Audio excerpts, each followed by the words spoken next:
All right, hello there, Acres of Diamonds community. I'm here with DJ Ligori and Scott Gibbs, and we are here for Daily Diamond number 12 in correspondence to our video podcast with our good friend Chris Barilla, who is a registered nurse at Strong Memorial Hospital. Yep, for an ICU. ICU, and so he's been in the thick of the things for COVID-19, and this is also in relation to our Daily Diamond number 11, where we talked about connection. And this was something that Chris hit on, that a lot of these patients don't necessarily get to talk to family members, whether it in the physical. So family members are not allowed to come in and visit them. So a lot of this connection has to be done electronically, or Chris, in his means, has to be that form of connection. So today we're going to ask Scott, what are your terms around connection, especially in this COVID-19 environment?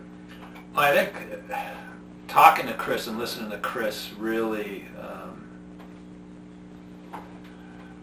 impressed upon me something that I hadn't really recognized. I understood the lack of social connection with the patients that are being treated in the ICU, but I don't think I recognized it the way I did until Chris presented it to me.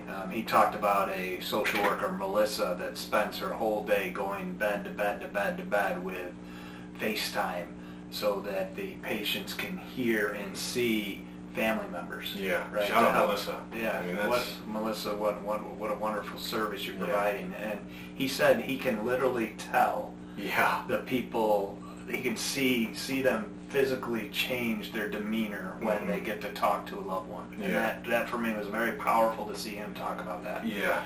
And then, I'm a big leadership guy, right? I'm a big leadership guy. I had a couple strong leaders on my team recently. Back in October, November, I was challenged with some personal issues. They said, Scott, if you can't show up at work with a positive demeanor, you need to stay home. They said, look, you come into a room, you can either bring positivity to the room or not, and right now you're not. So please pay attention to that. And Chris now has embraced that. So to hear Chris kind of articulate that his role as a nurse, right, as a technical nurse is really, really important.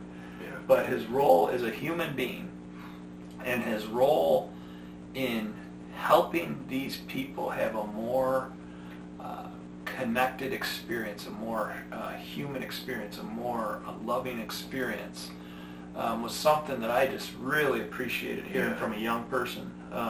It was a passion.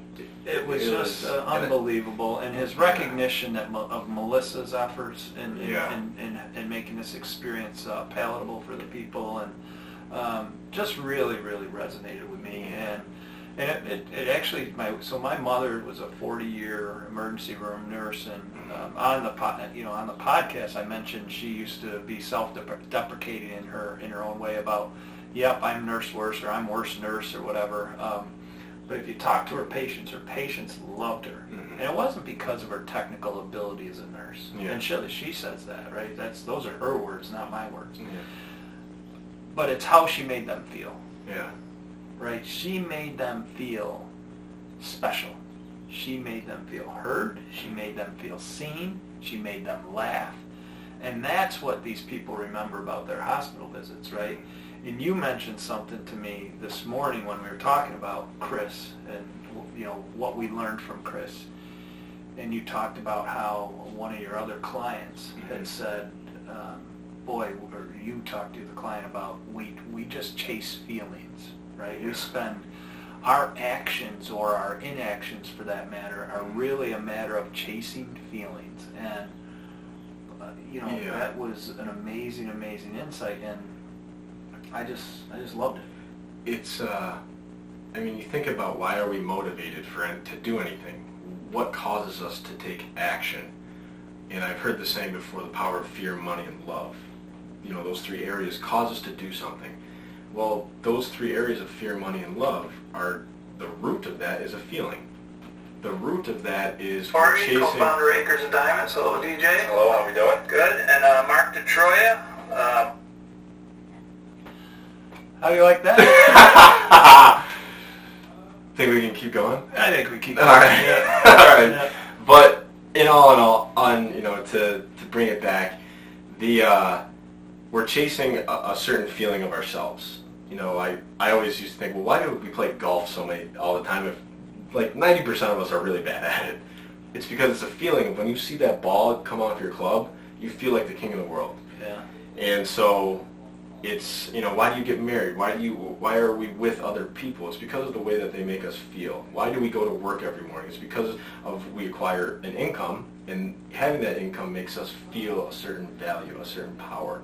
So a lot of this, to wrap it back up to what Chris was saying, that connection is a feeling of love, is a feeling of support. You're right now, these patients don't have family members who can come see them. So Chris is that feeling of, hey, I'm here for you. I'm going to help you through this. We're going to get through this, and then you're going to be able to go see your family members. So I think that's a very important piece to what Chris is saying, is that not only is he that connective piece, but he's that feeling piece too. Yeah, I agree, and thanks again, Chris, for taking the time today it was today. Well, on Sunday. On Sunday. Technically on Sunday. On Sunday, to explain to us your role and how it's changed some of your perspectives about your job. Just really, really impressive. You're an impressive young man, and I learned a lot. Yeah, and I did too. So thank you. Yep, so thank you.